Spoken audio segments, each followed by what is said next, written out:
बेवकूफ़, तुम तो बहुत ही बेवकूफ़ हो। हर वक्त पढ़ने के अलावा तुम्हें कुछ आता ही नहीं। तुम तो किताबी कीड़े की तरह किताबों में दिमाग ख़राब करती रहती हो। हाँ हाँ हाँ। हरीबा ने सारिया को अपनी बदतमीज़ी का निशाना बनाया। सारिया क्लास की संजीदा तरीन और रफ नंबर पर आने वाली तालबा थी, जो फालतू वक्त बर्बाद करने की बजाय इसे पढ़ने में सर्व करती। केमिस्ट्री का पीरियड था। सर इश्तियाक ज़ोरों शोर से एटम पर लेक्चर दे रहे थे। इस दौरान भी तलबा बातों में मसरूफ़ थे। मारिया और आमना एक दूसरे किताबों पर साइंसदानों की दाढ़ी मूछें बनाने में मसरूफ़ थी।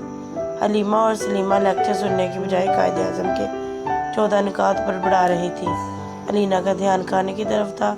बाकी सब सरगोशियों में दुनिया जहान की बातों में लगे हुए थे। इसी बदतमीज़ी के दौरान पीरियड की घंटी बजी। फिर दूसरे पीरियड में भी इसी किस्म की सूरत हाल रही। छुट्टी के बाद सारिया घर पहुंचकर निडाल सी सोफे पर गिर गई। अम्मी बोली, सारिया बेटा क्या हुआ, खाना तो खा लो। सारिया गुस्से से बोली, अम्मी मैं कल से स्कूल नहीं जाऊंगी। सवाई खेल तमाशे के वहाँ और कुछ नहीं होता। इतना शोर होता है कि मिस की कोई बात समझ में नहीं आती। अब मैंने फैसला कर लिया है कि मैं स्कूल नहीं जाऊंगी।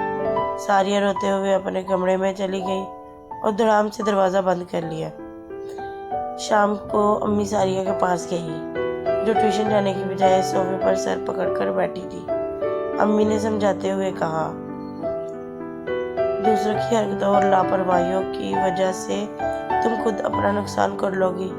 अगर लोग जहालत के अंधेरे में डूब रहे हैं तो क्या तुम इल्म की रोशनी की तरफ नहीं बुलाओगी?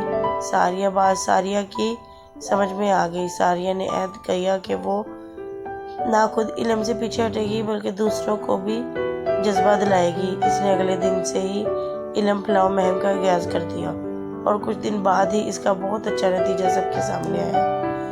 सारिया की जमात की तालिब इल्मों का सालाना इम्तिहान में अच्छी कारकर्दगी का मुजाहरा एक रोशन सितारे की तरह चमक रहा था। अगर आपको मेरी वीडियो पसंद आई, लाइक करें, शेयर करें और सब्सक्राइब करें। शुक्रिया।